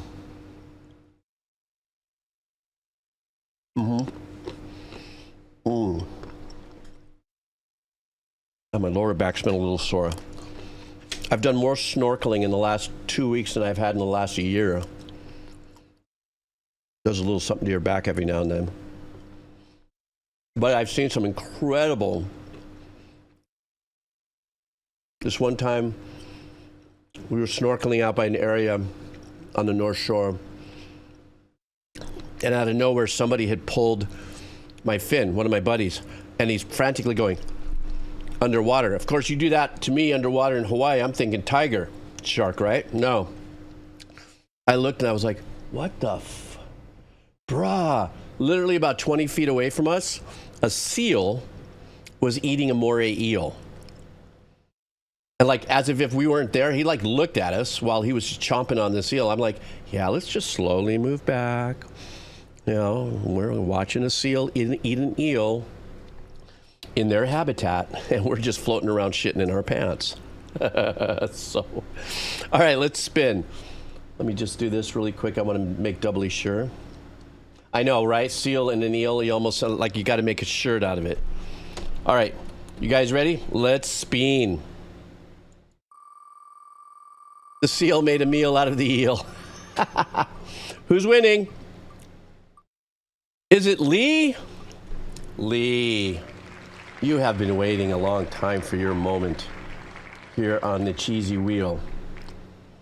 So, Lee wants us to listen to JKLMNOP, because I still have to do that in order to get through to people's name A, B, C, D, E, F, G, H, because that's me. Welcome back, Abba. Thank you very much, Lee. Here's one of my favorite tracks from my all-time favorite metal bands, Wisconsin Death Trip. Really? I've never heard of that. From Static X, one of my all-time favorite bands. Get ready for some heavy, nasty groovin'. So the band, oh yeah, no, I'm sorry. I have heard of the band Static X, of course. I don't know, Wisconsin Death Trip though. That was the album name. Sorry, it got me all twisted around.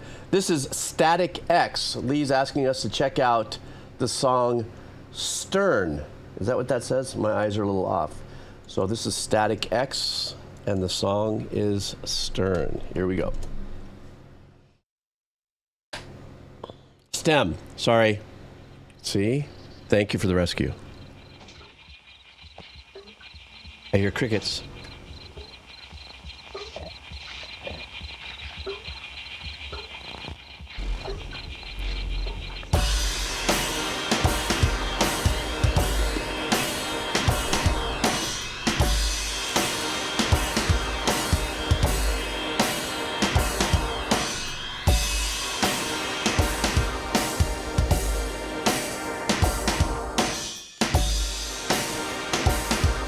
Nice little analog sweepy pad back there.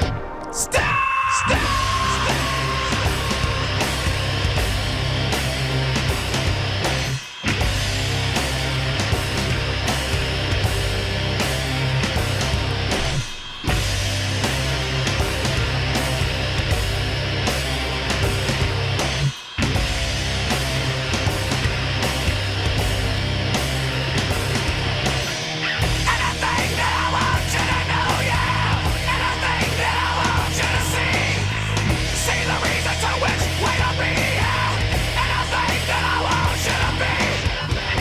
This is badass.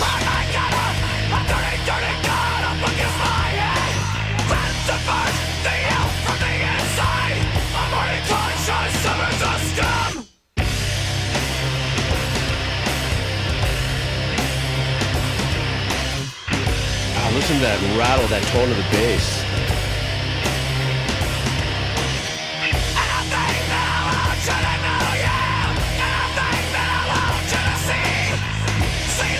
Those guitar tones are insane, but they're single note. That's what I love about it.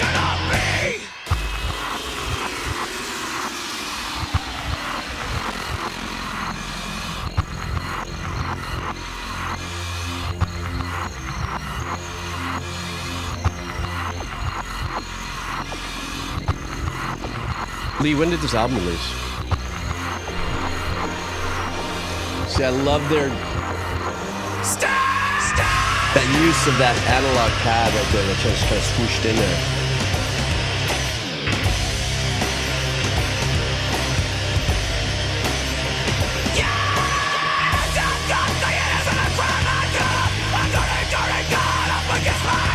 Lisa, listen to that guitar. Does it sound like there's a doubler, maybe? Because it is single note.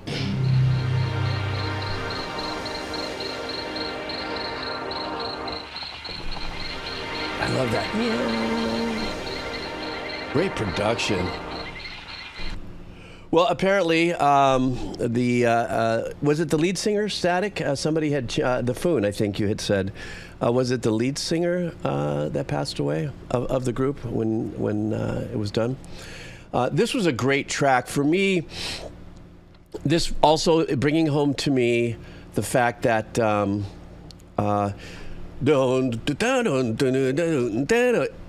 that it wasn't your 1-3-1-5 power chord work. It was a single note that was holding that whole riff and the power of that rhythm, if you want to call it the rhythm track, the metal guitar track. And it wasn't a chord. It didn't sound like it was a chord. It was a single note. So you had to kind of beef it up. Yeah, it was a drop-off song. It did end like very punchy and short. But the tone of the guitar, being it was a single note that was it had a very unique texture to it.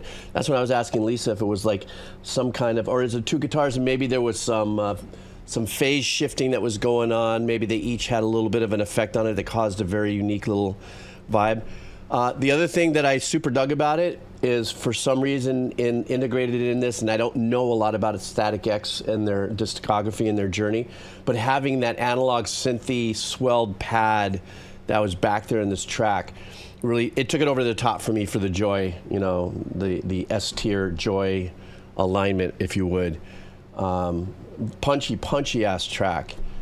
And I couldn't, obviously, you said that Mr. Static, it was that passed away. Was he the vocalist or a guitar player? Either way, I love this track. It was a great track. Okay, let me dive into a little more here. So I appreciate it, Leaf, very much for bringing that in as well. Joke. Vocals and guitar. Okay, so he was a core. He was the core member. Did he pass away after the band? Was the band still together when he passed away? Or was the band already dismembered by that point? Then while you answer that, let me populate. There we go. All right, spinning the wheel. Here we go.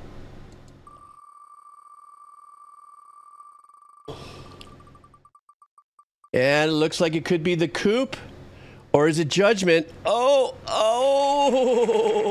boy. The Coupe.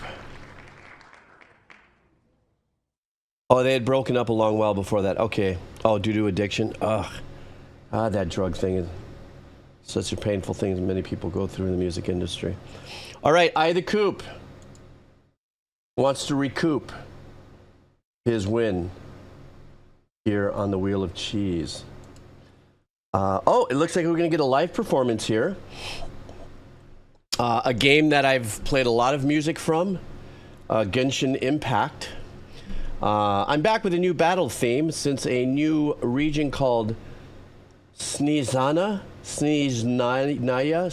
came out, heavily inspired by Russian Slavic culture and the Arctic. This is an in-game version, so the audio quality may not be the best for listening. Enjoy. So the name of this music that is being shared to us by the Coupe is from Genshin Impact, and the name is Triumph on the Ice. Let's go.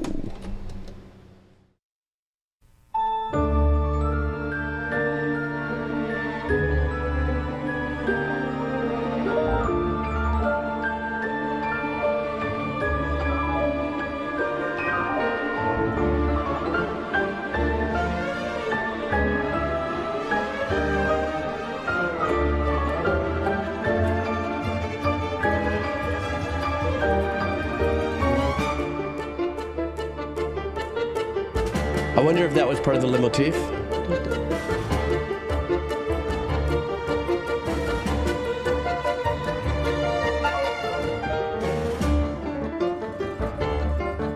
Performed by the Snow Queen. I hear I don't know. It's not an accordion.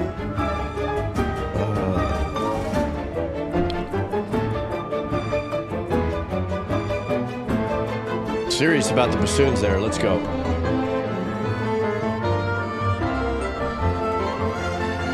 Oh, it was an accordion. I was right. Okay.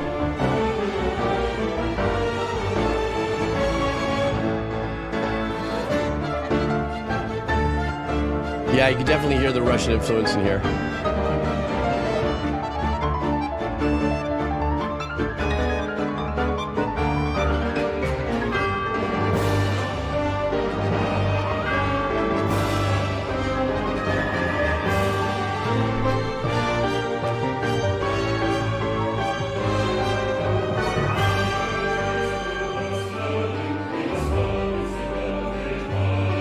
Does it not have, is it me? I can't flip the influence, but Danny Elfman, you know, very Nightmare Before Christmas in its arrangement approach.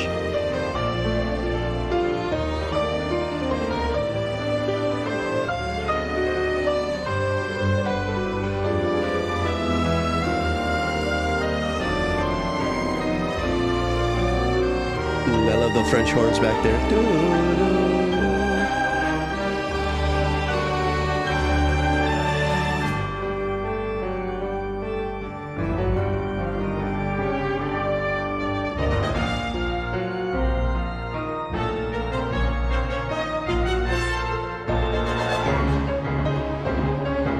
I didn't know John Williams played timpani.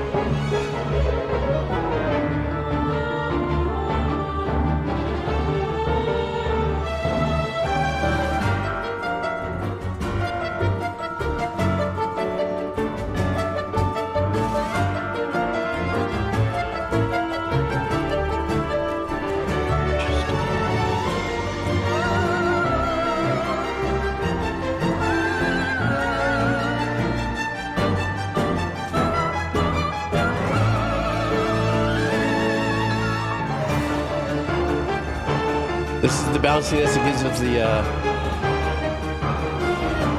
Shostakovich kind of this, which of course Danny Elfman probably borrowed from that, right?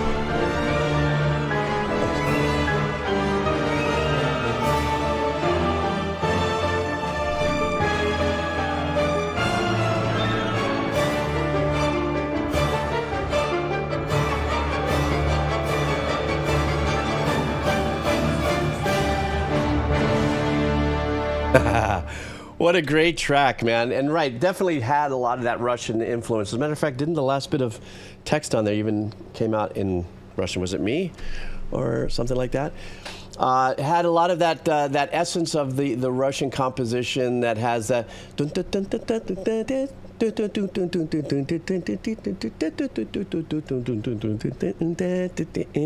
you know, some of the patterns in there kind of pulling from some of the Russian composers as well. Fun little section, sounded great. I love the, it was very small and in the back, the vocals that came out there as an added color to everything. And I noticed there was a couple cultural instruments in there. There was an organ in there, a little bit more of a pipey church organ that was doubling some things with the pianist. What a great looking stage. I don't know where this was performed, if it was performed in front of people. There wasn't long enough here to hear any clapping or anything. But I think in the request it said this was probably came from in-game DVD or something of that nature. What a beautiful track. I loved it. It was actually, for our stream, that was our first very orchestral piece here. So thank you so much for bringing that through. And of course, you know, Genshin Impact, the Coupe, a lot of you have brought a lot of great music in from that game. Seems to be like one of the games that really, really focuses on the power of music, matching inequality, the energy that's put into the game and the storyline as well. So thanks for that, ID Coupe. I declare, ID Coupe, that was a great track. I'm sorry, it's just what it is. All right, how about some more cheesy, pleasey? All right, oh, sorry, negative, this does not count. I'm sorry, this does not count. I'm sorry. I pressed the button. What are you laughing at? should I just honor this? I should honor this. I screwed up. Yeah, I'm gonna honor this. I pressed the button before I'm gonna honor this. Fentul. Are you here? I know, right? Complete old man, Adriel. Welcome back, right? You missed the stream? No, then I bring back the Bobos like I've done before. Yes, thank you for all the old man emotes there. All right, let's go to Fentul. He did legitimately win. It was a misspin. It was a premature... forget it. Just, I'm not going to fill that out. Fentul would like us to listen to... Let me see. This is from Protest the Hero.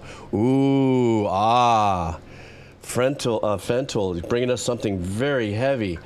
Off their latest album, Within, the song Liberty Spikes is a spiritual successor of the song off their first EP that was about a friend of the lead singer that grew up but grew apart from. Hard hitting, but I feel you really enjoy it. Okay, so this is playing between 22:40 and 28:30. Okay, let's do this. So Fentul wants us to listen to Protest the Hero. The name of the song is Liberty Spikes. Apparently the song's about a friend relationship and some tough going-ons here. All right, let's do this. Boom, boom. Here we go.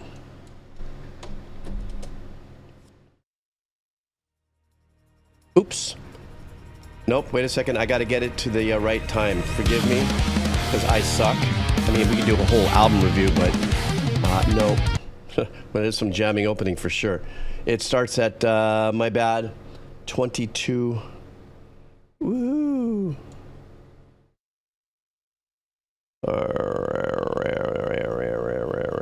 Liberty Spike. There it is. Was that it? Liberty Spike? Yes. My bad. Okay, I'll probably blow it there, so let me just start that there. Here we go.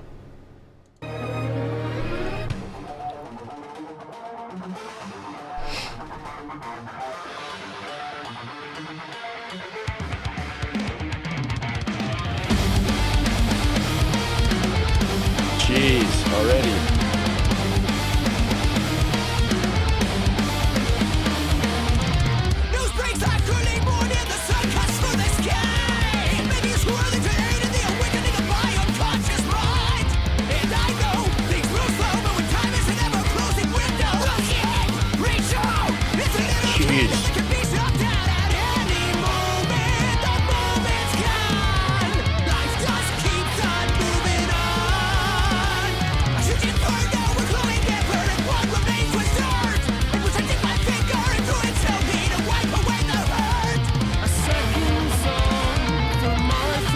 God, the guitar work in this.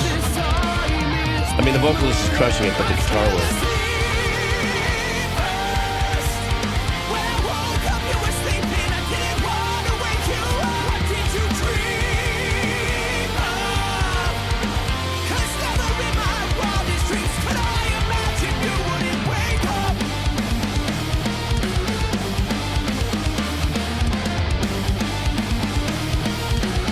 They definitely have like an orchestrated string action happening behind all that riffage.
super complex.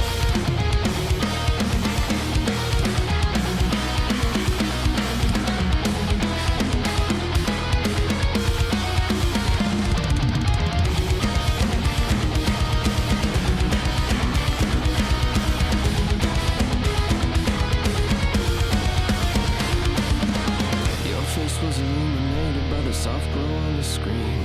You're staying up all night while I was fast asleep. You know, you guys have great ears in picking up that, you know, that pseudo-normalized Hey brother, I kind can help of sterility of the dynamics, not by any stretch of the imagination by them as musicians and stuff, just that compression. I've ever Very rock opera. These were the last words that you said to me. These were the last words that you wrote. And I miss you more than anyone I've ever known. These were the last words that you said to me. I can help you if you come to me. I miss you more than anything I've ever known. Nice supporting, you know, piano chords that are happening back there, filling it out a bit.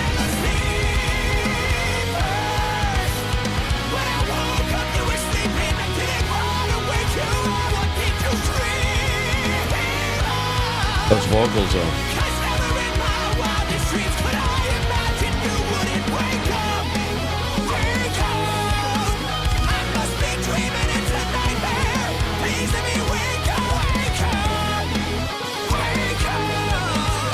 Yeah, that vocalist, man.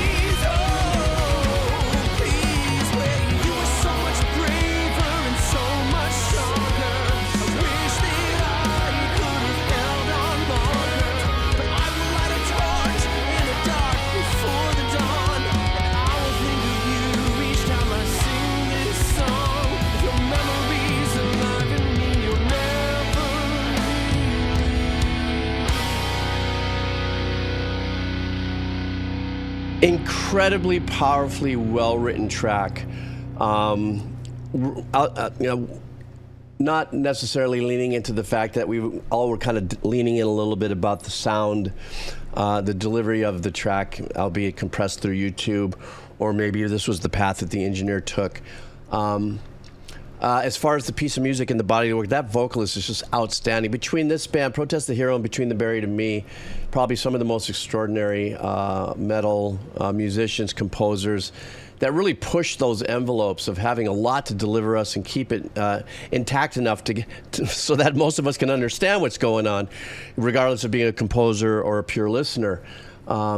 There's a really big, huge amount of showboating with the guitar work. I don't say that in a bad way. I'm just saying there's so much that's going on there in the composition that for me, I can enjoy it. The vocals gave me, like some other people, there was like very much heavy rock opera vibe to it. There's a lot of dynamics and textures in there, going from growling, darker vocals all the way into more of that operatic rock style. There was a little bit of the vibrato that did remind me of the late 80s, early 90s style in that. But I will circle back, and I think because this is the first track on this stream that I've heard that is very extremely present, or I'm sorry, extremely recently released in a genre that's known now to become a lot more infatuated with these engineering technique. And sometimes, you know, whether it is YouTube or how they decided to engineer it and stuff, it does sound like it squeezes the life out of it a little bit, you know. Fentul, it's a great track. There's no two ways about it. Just now that everybody starts chiming in a little bit, there was a little bit of the, you know, as I'm leaning into going, it does have what I call a candy bar, what I would call a candy bar, what's the word I'm looking for? Why can't I think about it? You know, when you're doing the mastering, everything is normalized so that there isn't a lot of movement there. It just looks like if you were to look at the file, if you were to export it and look at the file, it probably looks like a, you know, a Snickers bar all the way through and through because it's all maxed out and peaked out and stuff. But I did love the musicianship on that. It was phenomenal. It's just when you listen to Protest the Hero, Between the Buried and Me, you just have to sit back and you have to put on a different sense of listening because they take you for such an incredible journey. And full stop. You know, they continue on that journey for sure. So yeah, that's what I'm saying. But I am, but what I will do, Fentul, is now I'm going to go back and listen to this whole album. So I'm going to go to Spotify and listen to it, and really give it the rinse that it deserves for sure. Thank you so much for bringing this in here so that I can put that on my playlist to do. My to-do list of my playlist. Albini, was he the... Wait, I'm sorry. I'm probably jumping in the wrong part of the conversation. He's the producer that passed away a while ago, no? Okay. Let's continue on. I shall reload. Here we go. All right. Boop. Hit the button. There we go.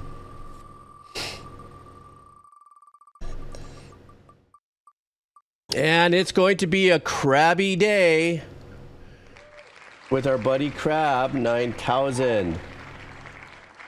So Crab 9000 would like us to check out. Whoops. This is, it looks like we're getting a live performance. Oh God, bringing us back into this. I love listening to these guys. We're going to be listening to some T-Square. Crab is saying, this track was released in 1990, written by band's guitarist. Just a super great vibe. Of course, you're going to go into T-Square. And what was the other band that we love to listen to that's in the same genre and from Japan? There's that other band, Cassiopeia, I think. So let's check this out. This is T-Square. The name of the song is Daisy Field. Let's go. Cassiopeia.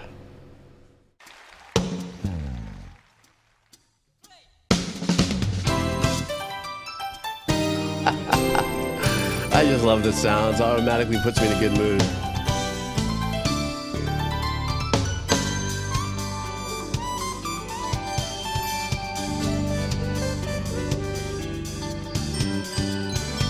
Oh my God, those bells. It must be like an old DX7.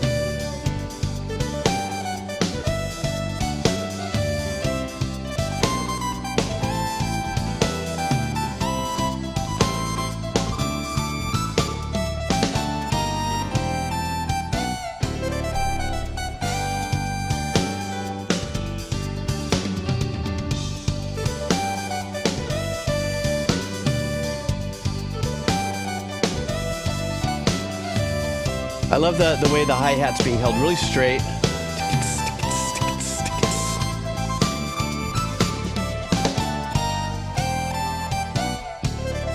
Look at him, he's having the best time ever, the drummer. He's like, yeah, this is what I do for a living. Shaka-doobies.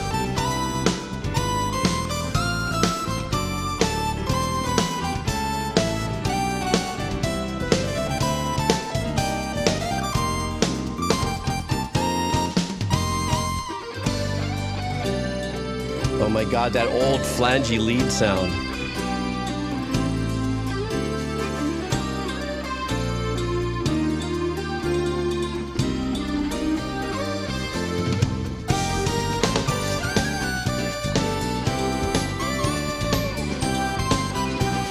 Brought to you by T-Mobile. No, T-Square.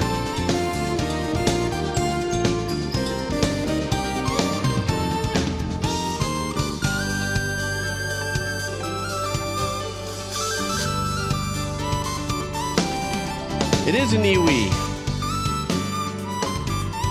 You notice that right below where he's playing, he's got the little headbands to absorb a little bit of the drool when you play that instrument.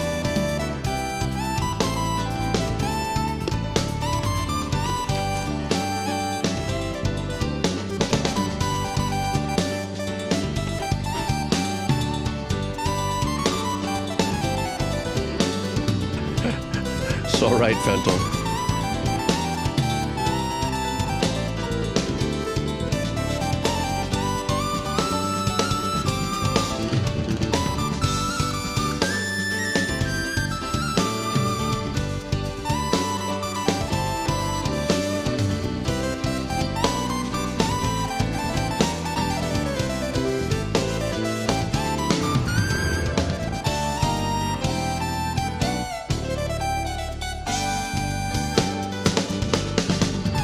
Great mix for live, no? I mean, it's a post-performance mix, but it's fantastic.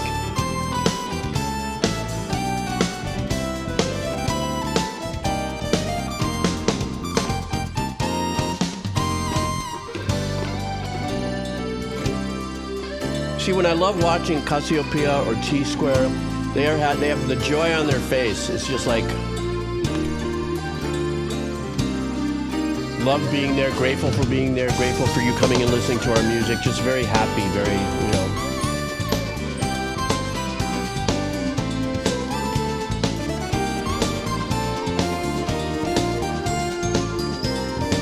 The little bells, ding, ding, ding in the back.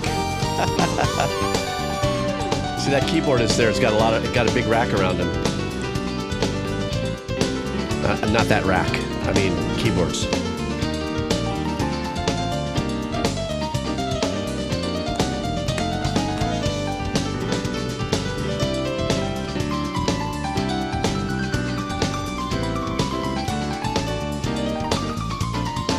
Nice chop.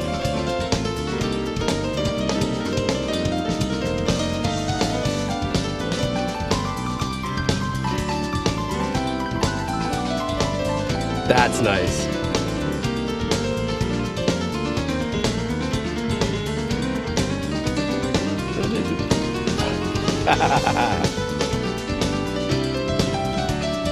So wee. Caving, you got it right on the head right there. It's a very wee party game.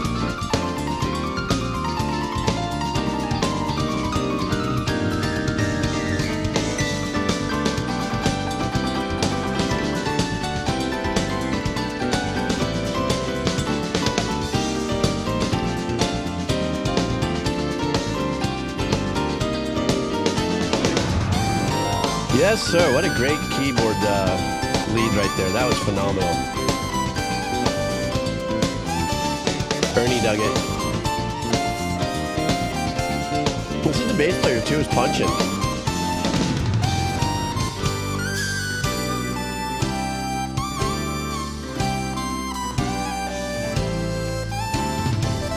Or at least a little bump in the level, Lisa.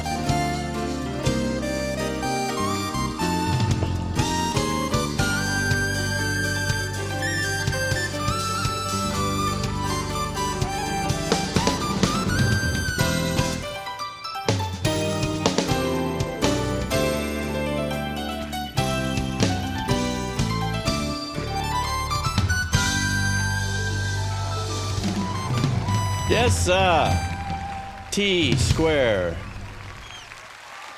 What a wonderful time to be alive, too. You know what I'm saying? In the we're watching this on video, but I am old enough to remember that era. And I look at the dress wear, the clothing, and all that, and that was just such a.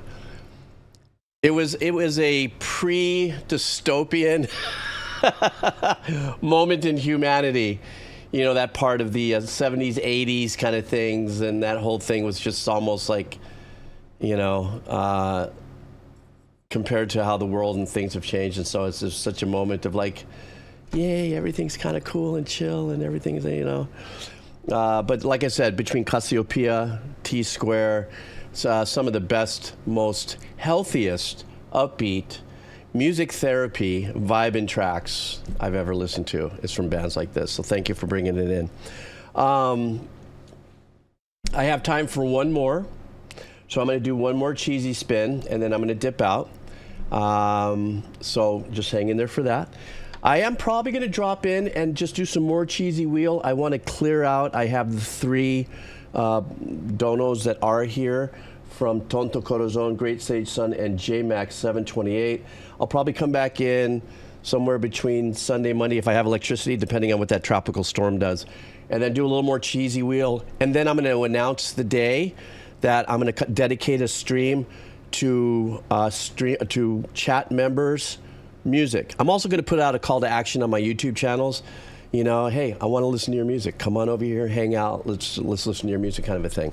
So I will put out a specific day that we'll do that. And if it turns out that that's something that works out really well, it might be something that I do once a month, is to celebrate artists and music and just being able to give an opinion to other musicians and artists and bands out there that otherwise may not have the opportunity to put it out in that kind of, or this kind of environment.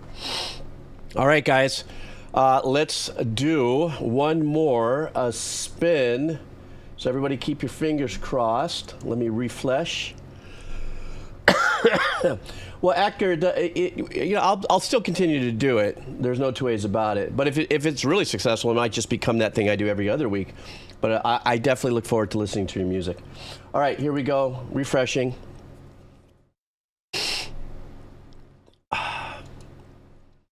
All righty. Our last wheel of cheese, guys. So let's keep your fingers crossed. And let me repopulate. There it is. We are repopulated. Everybody, are you guys ready? Let's go. Yeah, I think I've been at this for almost 2 hours, yeah.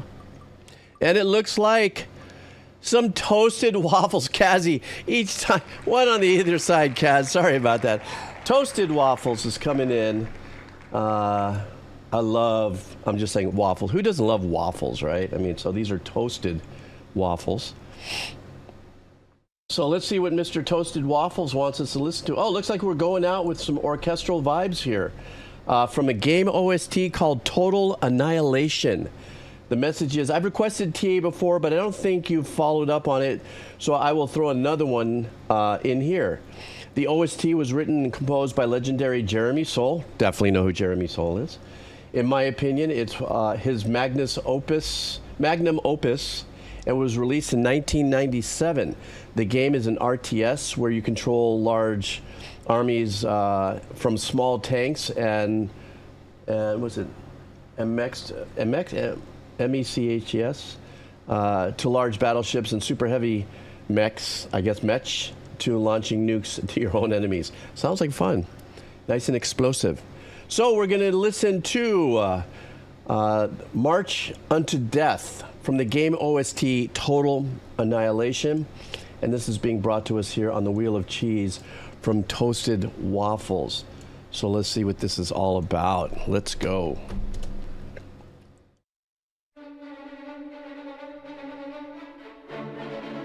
Ooh, nice.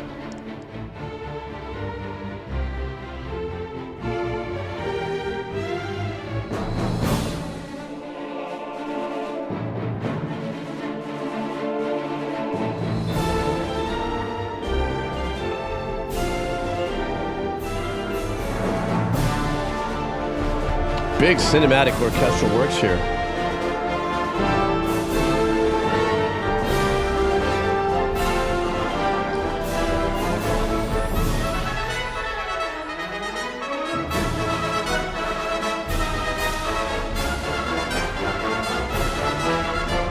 Great arrangements there through the brass section to build up the dynamics.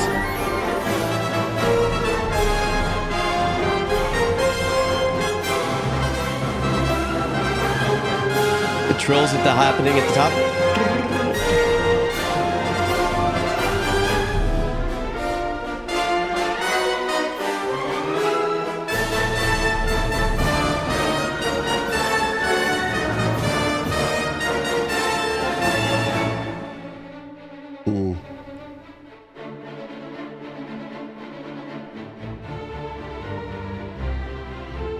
There's a little bit of a Mozart-y kind of vibe here with this pattern that he has.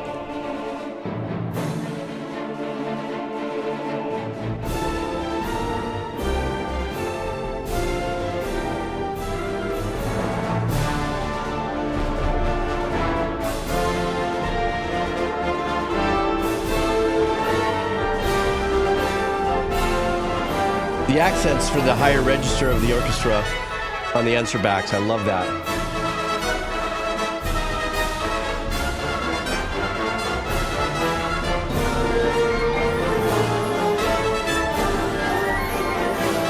The lines of the flute. Great colors.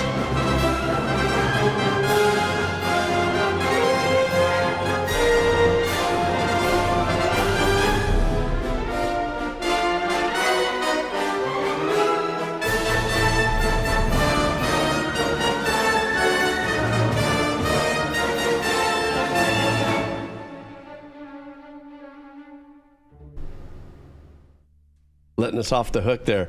What a beautiful piece of work there. Extraordinary for a video game, of course, but not unheard of to have some incredible composition arrangements and orchestral works, if you would. One of my favorite things about how Jeremy Soule approaches a lot of his work is that he's in the way that I love to listen to orchestral works.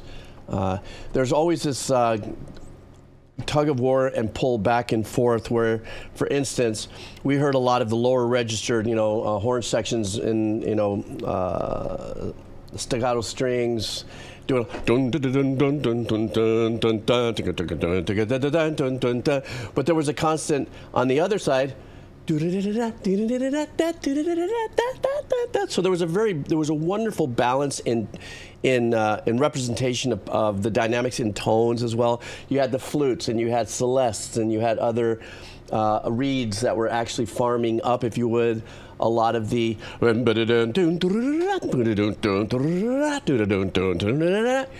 lot of action, a lot of movement, a lot of push forward.